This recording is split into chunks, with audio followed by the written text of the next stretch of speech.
Hello there, Flugel here, and today I'm going to be doing yet again another album review.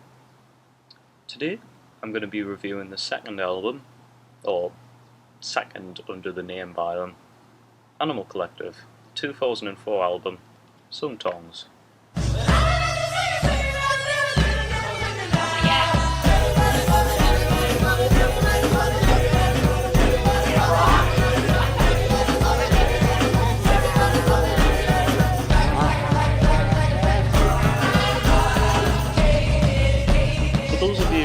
I've only listened to the more successful albums by them, such as Merryweather Post Pavilion and Strawberry Jam. You may not know the sound the band had back in these times. Even further back in the early 2000s, AV10 Panda Bear contributed to the rise of the indie folk.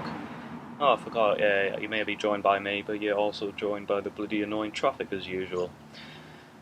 Anyways, AV10 Panda Bear contributed in the early 2000s the rise of this indie folk and pop by releasing albums like Spirit They've Gone, Spirit They've Vanished, and Campfire Songs.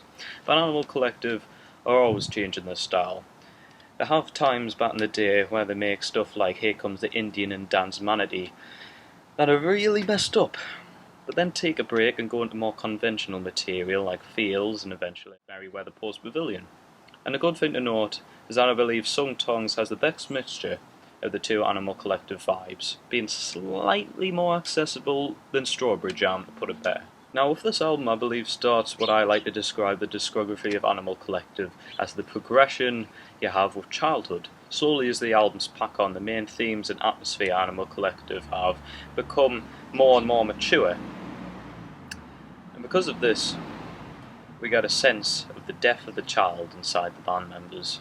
Indeed, Animal Collective described as the band that captures the youthful soul, and you can just look at the playful songs in the early material such as this, and then you see songs like Cuckoo Cuckoo off Strawberry Jam and No More Running off Merryweather, and perhaps nearly all of the EP of Fall Be Kind. So with Tongs, we still very much have a huge field to play in the atmosphere of this album. Track after track, the band brings in these electronic blimps and intensive harmonies that just brings a jet of sunshine and happiness. And some of these tracks like Who Could Win a Rabbit, We Tigers, Mouth Wooter are marvellously catchy.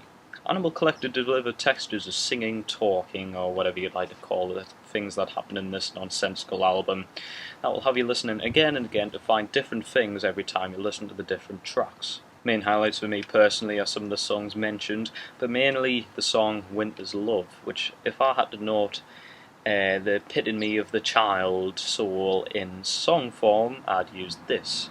The relaxing first part is very chilled, and the guitar chords echoing and suddenly bloom into this brilliant structure of bliss, to put it simply. It was used in The Simpsons, I believe, in one of the later episodes where Bart is really old and he's looking back in his childhood. Homer says that he should not spend his childhood worrying and should just enjoy himself, and I think I have got to give credit to Mark Ronan for what I should say is capturing what the song, or indeed maybe all of the album, is about. Many songs have influences beats-wise from Africa, Asia, and other places in the world, which just makes it even more enjoyable to many other different people.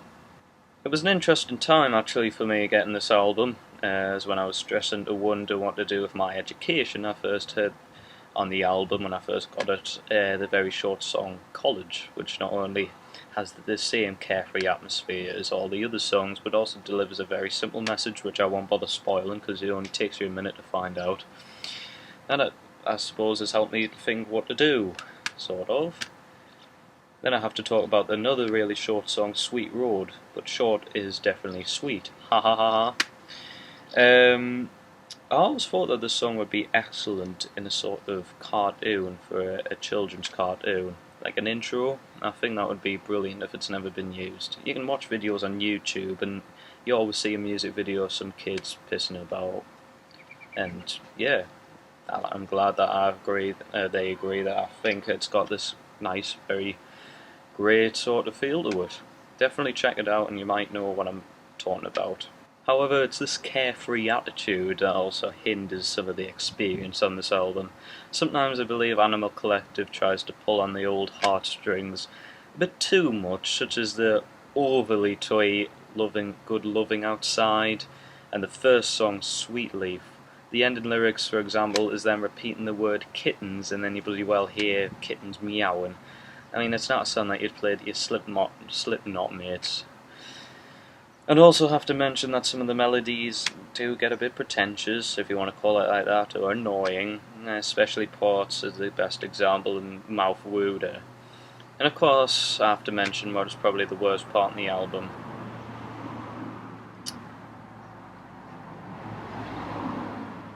The 12.5-minute song, Visiting Friends, which becomes so boring.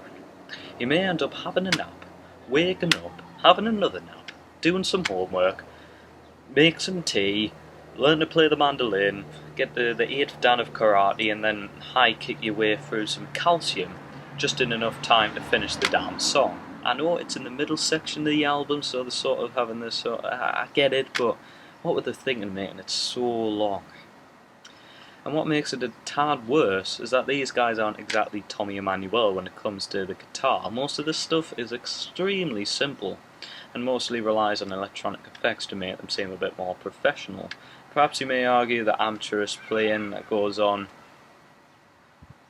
makes it seem a bit more authentic in the youthful department, but when listening to a song like Visiting Friends, it wears thin. And I didn't even mention the last track, What Did I Done? Well, what did you do? You done made an annoying song, useless song. That's what did you do, whatever, bloody blah. But overall, I feel like I've murdered a kids' care centre if I said this album as a whole sucks. It has the feel of that some albums have when you can't just say it's bad. I can't imagine anyone saying this album's bad. I sort of get the impression with albums like Paul Simon's Graceland or The Microphones' The Glow Part 2. It's got this warm sensation that you get when you listen to it that you just can't hate. Sure, some songs aren't good, but others most certainly make up for it, definitely. There's plenty of songs I hear are fantastic. Definitely keepers if you're going to get into Animal Collective, and keepers overall. You should listen to this album and enjoy it, even if you find some of it a bit annoying. There's something there for you. I'll at least say that. It's definitely worth a purchase, or at least a listen. I'd give it a 7.7 out of 10 overall.